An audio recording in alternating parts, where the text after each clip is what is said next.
Bismillahirrahmanirrahim. Assalamualaikum warahmatullahi wabarakatuh.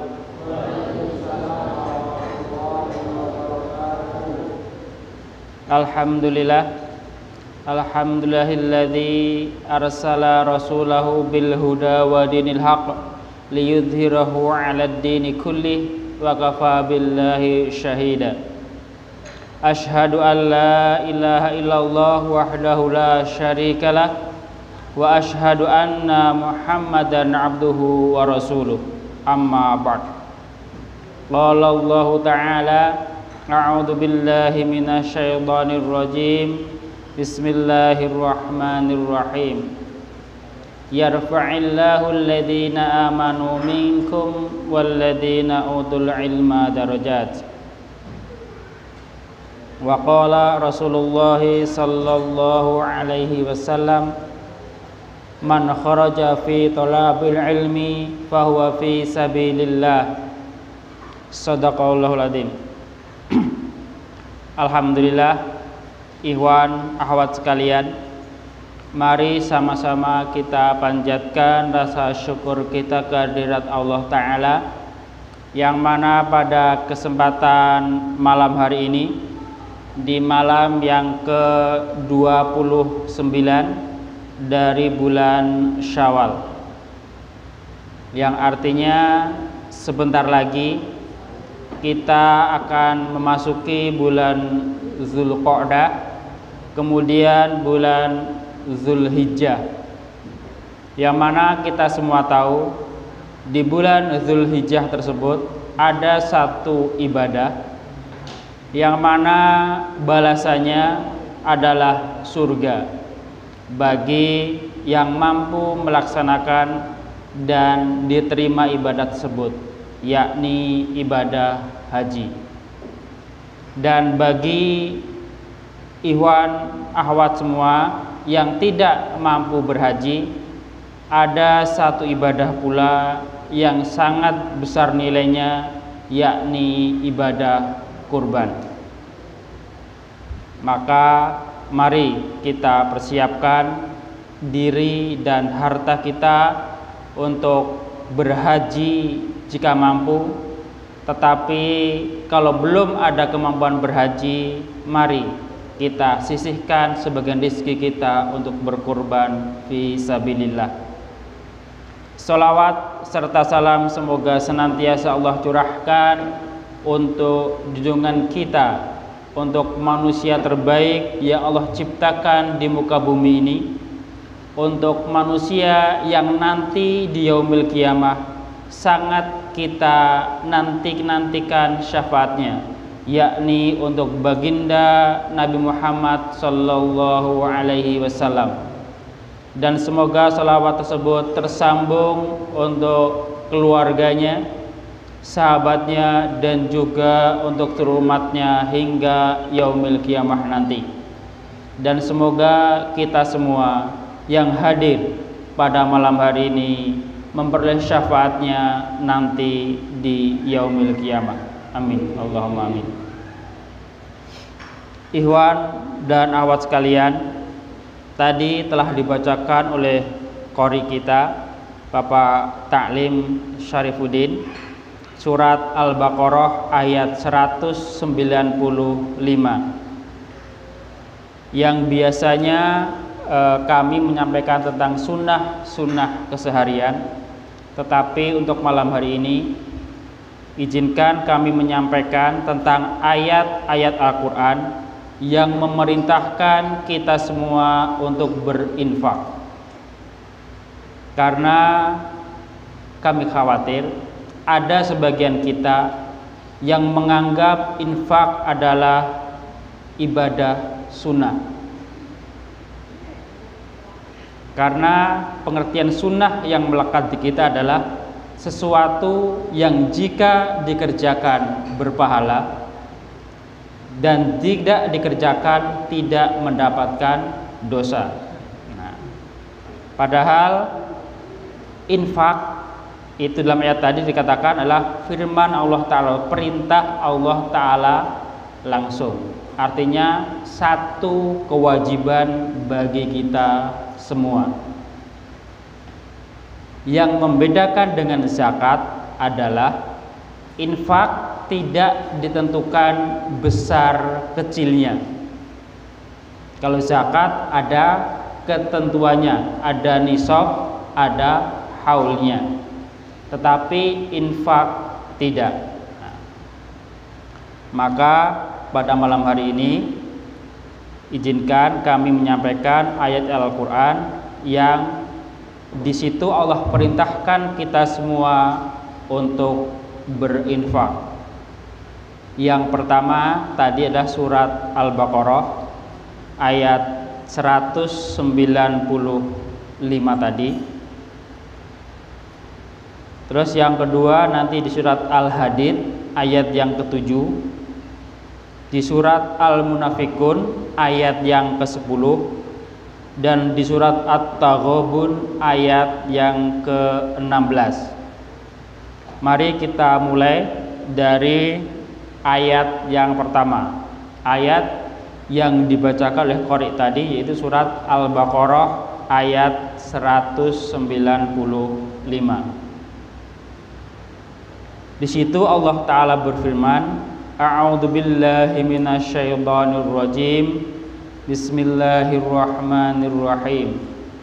Wa anfiqu fi sabilillah wa la tulqu bi aydikum ila tahlukah wa ahsinu innallaha yuhibbul muhsinin. Itu ayat yang pertama. Dan kata infak ini adalah sesuatu yang harus kita sambut dengan semangat, dengan penuh antusias. Jangan sampai kita setiap mendengar kata infak kita berpikiran negatif. Tetapi kita harus berpikir positif. Infak dalam Kamus Besar Bahasa Indonesia memiliki arti adalah pemberian atau sumbangan harta dan sebagainya selain zakat wajib untuk kebaikan, untuk sedekah, dan untuk nafkah. Itu pengertian infak menurut Kamus Besar Bahasa Indonesia.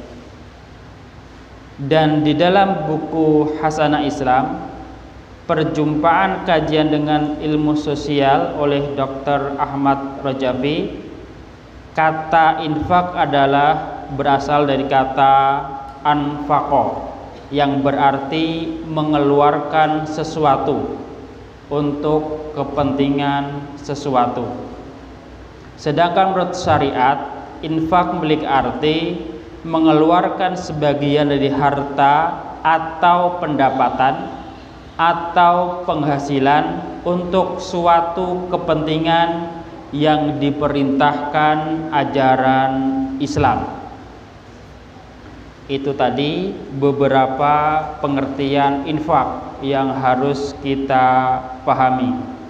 Tadi secara syariat, infak adalah mengeluarkan sebagian dari harta atau pendapatan atau penghasilan kita untuk suatu kepentingan yang diperintahkan ajaran Islam. Nah, dalam ayat Al-Quran sering kita jumpai kalimat yang mengatakan wa mimma razaqnahum yunfiqun. Artinya dari apa-apa yang telah kami rizkikan kepadamu atau kepada mereka. Nah, itu adalah satu pemahaman yang harus ada di benak kita dahulu. Jangan sampai kita berpikir seperti Qarun.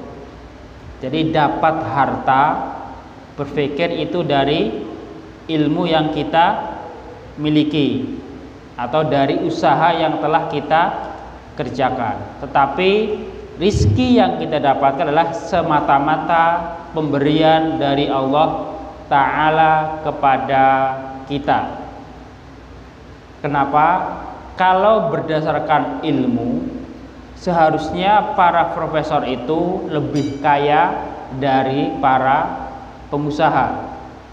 Karena sebagian pengusaha itu pendidikan hanya SD ada, SMP, SMA. Nah, yang profesor jarang. Tetapi faktanya para profesor itu bekerja untuk orang-orang yang pendidikannya di bawah mereka.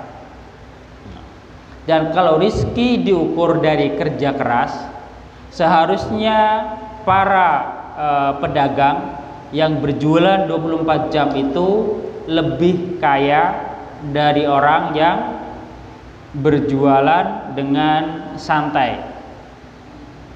Tetapi faktanya banyak orang-orang yang rela berjualan siang dan malam masih merasa kekurangan atau hidupnya masih di bawah standar. Jadi yang harus kita pahami adalah rizki itu adalah pemberian dari Allah Ta'ala. Dan dalam ayat tadi, ayat Al-Baqarah 195, Allah perintahkan, dan belanjakanlah atau infakkan hartamu di jalan Allah. Artinya di jalan-jalan yang Allah perintahkan kita untuk mengeluarkan hartanya. Bisa untuk membangun masjid, bisa untuk menyantuni anak-anak yatim, menyantuni fakir miskin, untuk menolong saudara-saudara kita, untuk membantu saudara-saudara kita, atau untuk hal-hal kebaikan yang lainnya. Selama di situ untuk fi sabilillah, maka Allah berikan izin kepada kita untuk mengeluarkannya. Jangan sampai kita kalah dalam menginfakkan harta kita dibandingkan orang-orang kafir. Kenapa? Ternyata mereka pun menginfakkan hartanya untuk memerangi kaum muslimin. Kemudian Allah perintahkan kepada kita juga, dan janganlah kamu menjatuhkan dirimu sendiri ke dalam kebinasaan. Nah, ini ada yang mengartikan janganlah kamu menjadi hamba-hamba yang pelit. Kenapa? Kan dalam hadis dikatakan, barang siapa yang menumpuk-numpuk hartanya dan tidak dikeluarkan infaknya, maka nanti di yaumil qiyamah harta itu akan disetrikakan ke dalam badannya, atau di hadis lain dikatakan akan berubah menjadi seperti ular raksasa yang siap menerkam pemilik harta tersebut. Artinya orang yang tidak mau berinfak itu sama saja menjatuhkan dirinya ke dalam kesengsaraan, kebinasaan. Maka Allah larang kita semua menjatuhkan diri kita jatuh ke dalam kebinasaan. Dan berbuat baiklah, karena sungguhnya Allah menyukai orang-orang yang berbuat baik. Artinya mengeluarkan harta kita untuk keperluan fisabilillah itu adalah suatu kebaikan, sesuatu yang Allah perintahkan kita semua untuk berinfak, untuk mengeluarkan harta-harta kita semua. Dan kalau kita mau belajar bagaimana sahabat berinfak, nah, tentu kita akan merasa malu dengan kondisi kita saat ini. Bagaimana kisah seorang sahabat yang telah dijelaskan oleh guru kita Ustadz Mitfaullah di kajian kitab Riyadhus Shalihin. Itu ada seorang sahabat yang di rumahnya hanya memiliki makanan untuk anaknya. Artinya menjelang malam di rumah itu hanya tersedia makanan untuk anaknya. Kemudian ada tamu Rasulullah yang mana Rasulullah tidak mampu menjamu tamu tersebut. Kemudian setelah Rasulullah mengajukan kepada para sahabat, siapa yang bisa menjamu tamuku ini? Kemudian sahabat tersebut mengajukan dirinya, dia yang akan menjamu tamu tersebut. Nah, di hadis itu tidak disebutkan siapa nama orang tersebut karena saking tidak terkenalnya sahabat tersebut.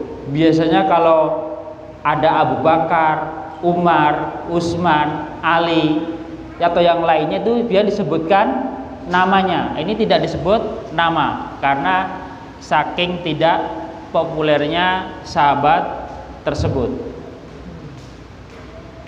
Nah, setelah sampai ke rumahnya, kemudian dia bertanya kepada istrinya, adakah makanan untuk menjamu tamu Rasulullah ini? Sang istri menjawab, ada, tetapi itu persediaan untuk anak-anak kita. Apa yang dilakukan oleh sang suami? Apakah pergi keluar mencari hutangan seperti yang mungkin pernah kita lakukan di kehidupan kita? Tidak, tetapi dia seorang sahabat yang patut kita tiru cara dia bersedekah. Kemudian dia meminta kepada istrinya, wahai istriku, ajaklah anak-anak kita bermain, kemudian tidurkan dia. Nanti di saat kita siap menjamu tamu kita, matikan lampu kita dan berpura-puralah memperbaiki lampu tersebut. Artinya apa? Makanan yang untuk anak-anaknya itu disajikan buat tamunya. Dan di saat makan, karena kondisi gelap, pasti sang tamu tidak mengetahui tuan rumah makan atau tidak. Nah, artinya sang tuan rumah berpura-pura makan dan sang tamu tidak tersinggung. Kemudian keesokan harinya Rasulullah mengatakan, sesungguhnya Allah memuji atau takjub dengan telah apa yang telah kamu kerjakan untuk menjamu tamuku tadi malam. Artinya dia sekeluarga rela tidak makan atau rela kelaparan malam itu demi untuk menjamu tamunya Rasulullah. Nah, itulah satu infak, pengeluarkan harta yang saya yakin kita semua belum mampu untuk seperti itu. Termasuk juga yang menyampaikan belum mampu berbuat seperti itu. Tetapi paling tidak itu adalah satu kisah yang harus kita ingat-ingat terus untuk memotivasi kita untuk berani mengeluarkan harta kita untuk fi sabilillah. Kemudian mari kita lihat ayat yang kedua di dalam surat Al-Hadid ayat yang Al-Hadid ayat yang ke-7. Ayat 57 itu di juz 28 terakhir. Silakan dibuka surat Al-Hadid ayat yang ke-7.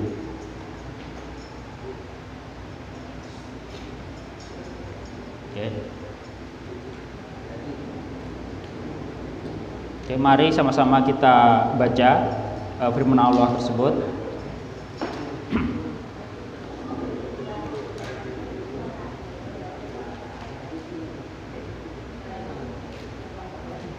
Oke, udah ketemu semua? Udah, oke. Mari sama-sama kita baca. A'udzu billahi minasy syaithanir rajim. Bismillahirrahmanirrahim. Aminu billahi wa rasulihi wa anfiqu mimma ja'alakum mustakhlafina fihi falladina amanu minkum wa anfaqu lahum ajrun kabir. Berimanlah kamu kepada Allah dan Rasul-Nya, dan infakkanlah sebagian dari hartamu yang Allah telah menjadikan kamu menguasainya. Maka orang-orang yang beriman di antara kamu dan menafkahkan sebagian dari hartanya memperoleh pahala yang besar. Dari ayat ini Allah perintahkan kita semua untuk beriman kepada Allah dan juga kepada Rasul-Nya. Setelah itu kita diperintahkan untuk berinfak dari sebagian harta kita yang Allah telah menjadikan kita mampu menguasainya. Nah, kalau harta itu kita jadikan tidak mampu menguasainya, maka harta itu jadi akan hilang atau pergi dari diri kita. Nah, mungkin seringkali kita merasa bahagia, senang di saat mendapatkan harta yang banyak. Tetapi terkadang harta itu tidak bertahan lama atau hanya sesaat. Nah, artinya harta itu hanya numpang lewat di diri kita.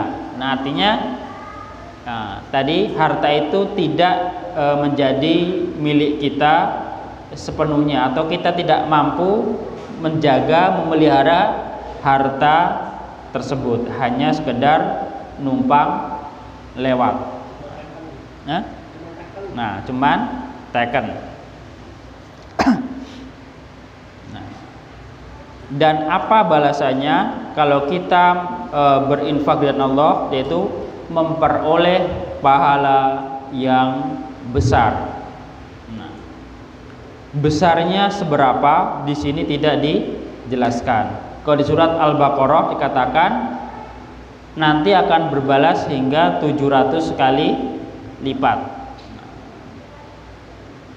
Dan satu yang pasti, pahala yang besar itu adalah berupa satu pintu surga yang dinamakan dengan pintu sedekah. Dan itu hanya akan dimasuki oleh orang-orang yang suka bersedekah. Nah, itu adalah pahala yang paling besar yang Allah berikan kepada orang-orang yang membelanjakan hartanya fi sabilillah. Kalau ibaratnya tadi 700 kali lipat itu hanya balasan di dunia, yang mana Allah katakan dunia itu adalah sesuatu yang kecil, yang tidak ada nilainya di sisi Allah Ta'ala. Dan balasan yang paling besar adalah berupa masuk ke dalam surga dan terbebas dari api neraka. Kemudian ayat yang ketiga, mari kita buka surat Al-Munafikun ayat yang ke-10. Nah, insya Allah kita semua sudah sering mendengar ayat ini dibacakan, baik oleh imam-imam dalam sholat ataupun oleh para khotib.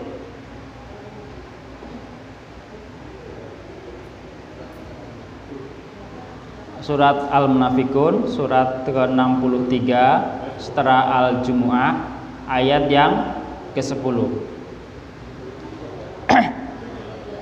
Di situ Allah Ta'ala berfirman, A'udzu billahi minasyaitonir rajim. Wa anfiqu mimma razaqnakum min qabli ay ya'ti ahadakumul maut fayaqula rabbi laula akhartani ila ajalin qarib fa asaddaqa wa akum minas salihin. Dan belanjakanlah sebagian dari apa yang telah kami berikan kepadamu sebelum datang kematian kepada salah seorang di antara kamu. Lalu dia berkata, ya Tuhanku, mengapa engkau tidak menangguhkan kematianku sampai waktu yang dekat atau barang sebentar saja, yang menyebabkan aku dapat bersedekah dan aku termasuk orang-orang yang soleh. Ini adalah ayat yang mengabarkan kepada kita semua tentang penyesalan orang-orang yang berharta tetapi dia enggan berinfak di jalan Allah, sehingga ketika kematian mendatangi atau ajal telah dekat kepada dirinya, dia baru sadar, dia baru menyesal. Kenapa? Karena dia telah mengetahui bahwasanya harta itu tidak memberi manfaat bagi dirinya sedikit pun. Bahkan bisa jadi harta itu menjadi beban bagi dia nanti di sisi Allah Ta'ala. Kalau kita sering pahami, guru kita Ustaz Allah mengibaratkan harta itu seperti belanjaan kita saat berkunjung ke mall, saat berkunjung ke minimarket. Semakin banyak harta yang belanjaan yang kita bawa, maka hitungannya akan semakin lama. Itu yang dihitung itu sesuatu yang jelas, yang halal itu dihitung. Yang haram, yang kita sembunyikan, itu kalau ketahuan di minimarket, di mall, kita ambil barang, kita sembunyikan, ketahuan, pasti akan ditangkap, dihukum, bisa dilaporkan ke polisi. Nah, kalau harta kita yang kita bawa, yang kita kumpulkan, terselip harta yang haram, nah itu akan menyeret pemiliknya ke dalam neraka. Nah, maka berhati-hatilah kita semua dalam mengumpulkan harta dunia. Jangan sampai tercampur harta halal dan haram. Yang halal pasti dihisab, yang haram pasti akan dijerumuskan ke dalam neraka. Nah, maka untuk membersihkannya salah satunya adalah dengan infak.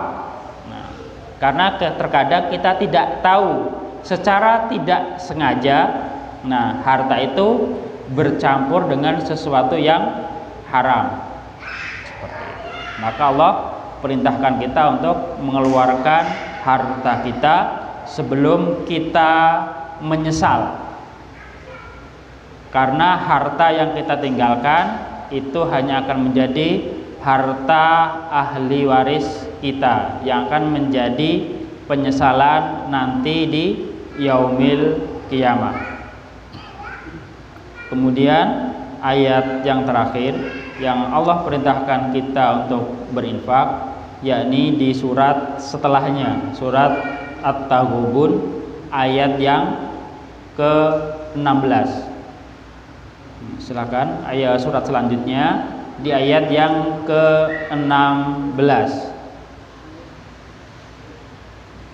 Oke, mohon amal solehnya kepada Ikhwan Anas Nasiruddin untuk membacakannya. Silakan.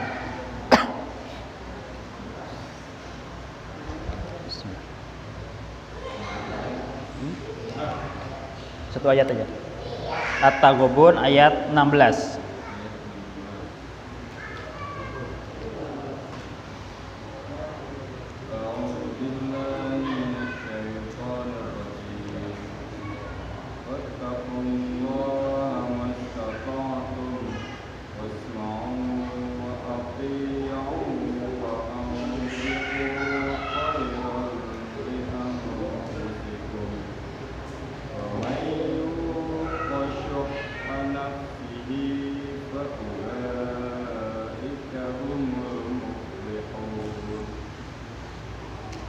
Maka bertakwalah kamu kepada Allah menurut kesanggupanmu, dan dengarlah serta taatlah, dan nafkahkanlah nafkah yang baik untuk dirimu, dan barang siapa yang dipelihara dari kepikiran dirinya, maka mereka itulah orang-orang yang beruntung.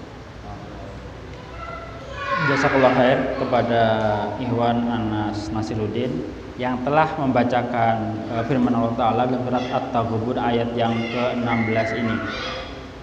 Dalam ayat ini Allah Ta'ala perintahkan kita semua, fattaqullaha mastata'tum, bertakwalah kamu semua kepada Allah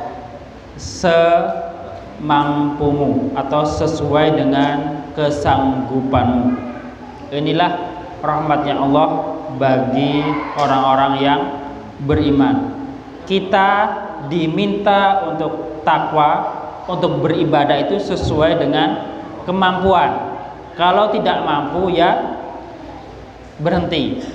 Tetapi kalau untuk meninggalkannya haram itu harus, tidak sesuai dengan kemampuan. Jadi kalau beribadah, beramal, bertakwa itu sesuai dengan kemampuan. Tetapi untuk meninggalkan yang haram, yang Allah larang itu harus ditinggalkan sepenuhnya. Tidak ada lagi tawar menawar. Nah, maka dalam beribadah itu ada orang yang mampu sholat itu, sholat tahajud itu bisa 1 atau 2 jam, bahkan ada yang sampai 3 jam. Nah, ada orang yang ternyata hanya mampu sholat tahajud, sholat malam itu hanya dengan 1 rakaat witir. Nah, kenapa? Karena tadi ketika dia bangun sudah menjelang subuh. Nah, itulah kemampuan masing-masing orang tidak sama. Kemudian Allah berkatakan wasma'u, dengarlah.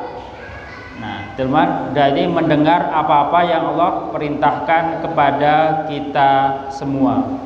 Setelah mendengar, wa ati'u, taatlah, kerjakan apa yang kamu dengar, jangan ditawar-tawar lagi. Kemudian wa anfiqu khairal li anfusikum, dan infakkanlah harta yang baik untuk dirimu. Jadi artinya infak ini sesuatu yang kita keluarkan itu sejatinya adalah untuk diri kita sendiri, bukan untuk orang lain. Nah, kalau mau kita lihat tentang hikmah atau manfaat sedekah itu sangat banyak sekali. Semua itu untuk pelaku sedekah tersebut. Di antaranya orang yang suka bersedekah itu disediakan surga yang luasnya seluas langit dan bumi. Dan juga di surga ada 1 pintu yang dinamakan dengan pintu sedekah. Dan dengan sedekah itu akan bisa menolak bala, menolak sengsara, menolak celaka. Dengan infak bisa mengobati penyakit yang ada di dalam diri kita. Dengan infak dan sedekah, harta kita akan berlipat ganda. Itu hanya beberapa bagian atau hikmah dari sedekah yang kita keluarkan. Nah, tetapi infak yang bagaimanakah yang akan peroleh balasan seperti itu? Yaitu khairal li anfusikum, yaitu berinfak dengan sesuatu yang baik menurut diri kita.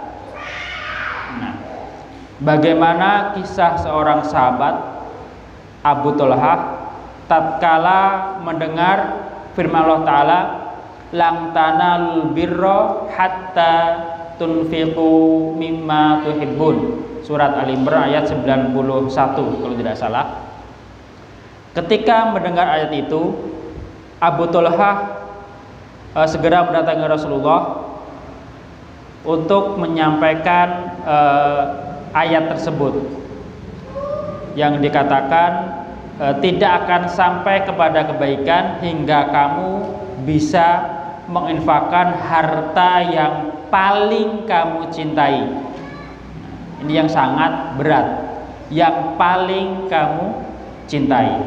Abu Talha ini seorang sahabat yang kaya di kalangan Ansor, dan dia mempunyai satu kebun kurma yang sangat dia cintai. Letaknya di dekat Masjid Nabawi, yang di dalamnya ada mata air yang Rasulullah suka meminum dari mata air tersebut. Nah, kebun itu diberi nama Buraiha. Nah, maka Abu Talha mendatangi Rasulullah, menyampaikan tentang ayat tersebut, kemudian mengatakan Rasulullah, "Ya Rasulullah, sesungguhnya harta yang paling aku cintai adalah kebun kurma yang bernama Buraiha, dan harta tersebut aku serahkan kepada Allah dan Rasulnya untuk atau dikatakan diinfakkan kebetulan untuk Allah dan Rasulnya." Kemudian Rasulullah mengatakan sesuatu yang sangat berharga, sesuatu yang sangat besar nilainya. Artinya tadi kebun yang dia cintai, dia infakkan fisabilillah, adalah sesuatu yang sangat besar nilainya. Kemudian Rasulullah mengatakan, infakkanlah atau sedekahkan kebun kamu itu untuk saudara-saudaramu yang membutuhkan. Nah, artinya masih bisa dinikmati oleh saudara-saudaranya yang membutuhkan, atau infak itu yang terbaik itu untuk keluarga atau kerabat terdekat kita dahulu, jangan untuk orang lain yang jauh dari kekerabatan kita. Nah, seringkali kita berinfak dengan teman kita tidak pikir-pikir, ngajak jajan yang jadi tempat yang paling bagus, memberi juga yang paling bagus.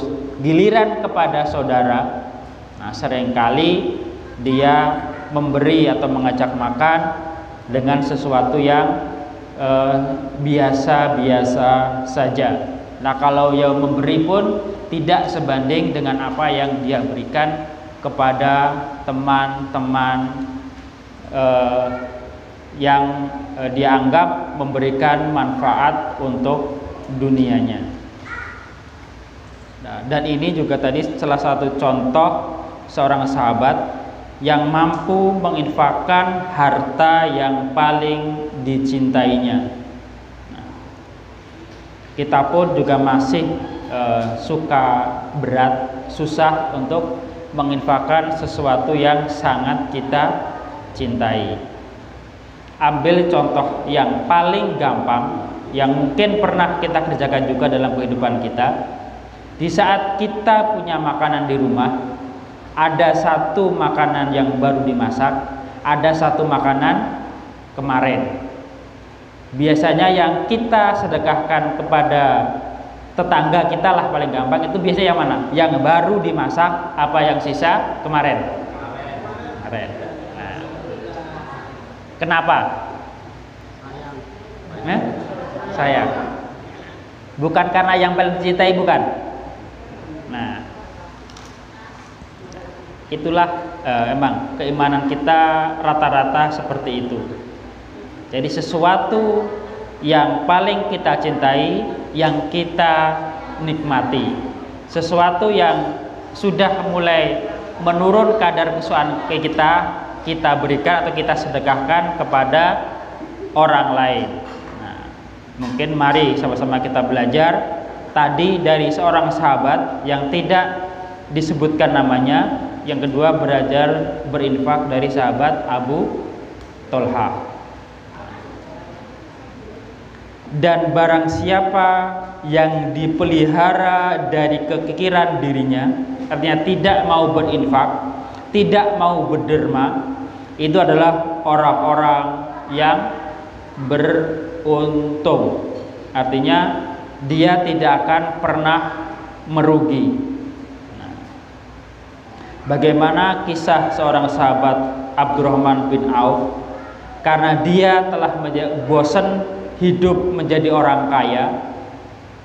Kenapa dia bosan? Karena dia tahu atau dia ingat dengan sabda Rasulullah, dia akan masuk ke dalam surga dengan cara merangkak, karena saking banyaknya harta yang dia miliki. Maka di satu saat dia ingin melepaskan semua hartanya agar dia jatuh miskin atau dia tidak berharta banyak, agar dia tidak merangkak ketika masuk ke dalam surga. Jadi semua hartanya digunakan untuk membeli sesuatu yang sangat tidak berharga, tetapi itulah harta yang dimiliki oleh kaum muslimin. Jadi dikisahkan setelah perang Tabuk, para sahabat pulang ke rumahnya mendapati kurma-kurmanya telah matang atau misalnya hampir membusuk. Nah, atau dikatakanlah kurma yang membusuk karena tidak sempat dipanen, ditinggal perang ke Tabuk. Nah, kemudian seluruh hartanya digunakan untuk membeli kurma-kurma tersebut.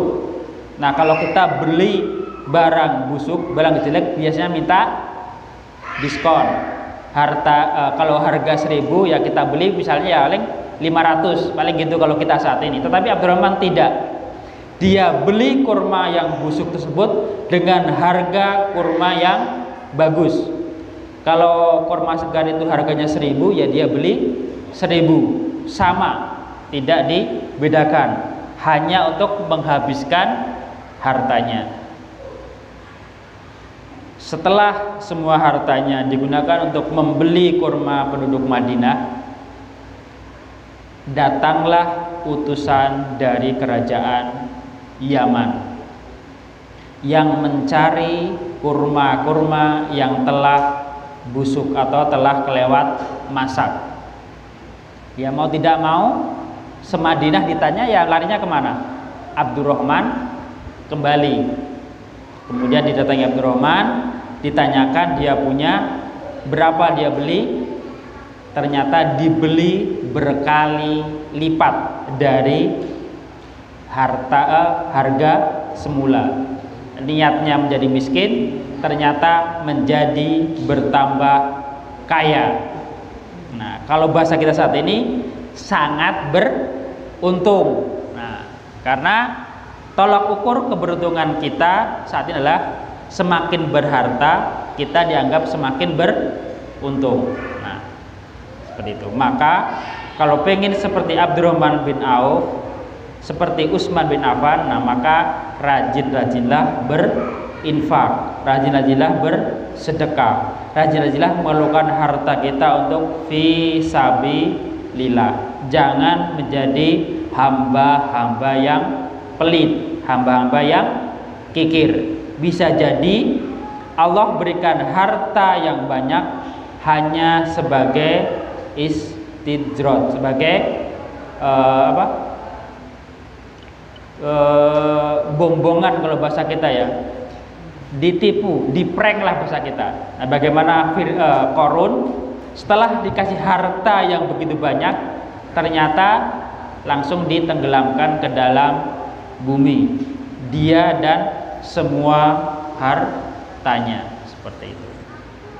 Itu tadi 4 firman Allah Ta'ala yang perintahkan kita semua untuk berinfak fi sabilillah. Surat Al-Baqarah ayat 195, surat Al-Hadid ayat yang ke-7, surat Al-Munafikun ayat yang ke-10, dan surat At-Taghabun ayat yang ke-16. Itu perintah Allah Ta'ala kepada kita semua untuk berinfak.